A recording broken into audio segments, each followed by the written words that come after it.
তৈয়ব খাবারটা আপনাকে খুঁজে নিতে হবে, তৈয়ব খাবার মার্কেটে পাবেন না। এই জন্যে সুস্থ থাকাটা এত কঠিন, চ্যালেঞ্জিং।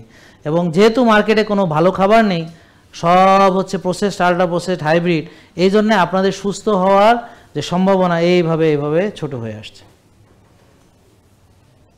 এখন যদি আমাকে প্রশ্ন করেন যে 18 কোটি মানুষ কি অর্গানিক খেতে পারবে, উত্তর হলো নো, বড় নো।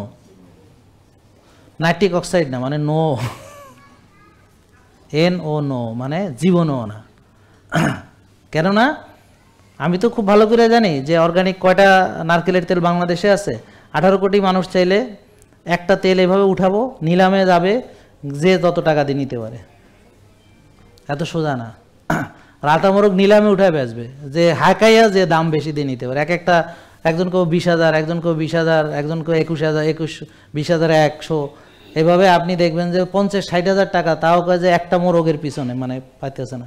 মানুষ না পাইলে কি করবে? আপনারা চিন্তা করে দেখেন যে আপনারা যে সবাই সুস্থ থাকতে চান, দেশে সুস্থ খাবার আছে?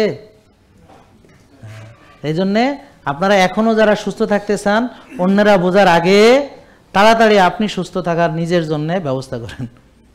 কারণ যত বেশি মানুষ সুস্থ থাকতে চাইবে, সুস্থ খাবার আপনার জন্য তত কঠিন হবে জোগাড় করা। আমি কি বোঝাতে পারছি? খুব ভালো করে চিন্তা করেন। আপনি যত বেশি লোক সুস্থতা চাইবে, তত সুস্থ খাবার কঠিন হয়ে যাবে পাওয়া। এখনো মানুষ বুঝতেছে না বলে আপনি পাচ্ছেন, যখন রিয়েলি বুঝবে আপনি পাবেন না। কারণ অর্গানিক ফুডগুলো আনলিমিটেড হয় না প্রোডাকশন। জেকে লাইফস্টাইল, ওষুধ মুক্ত সুস্থ জীবন।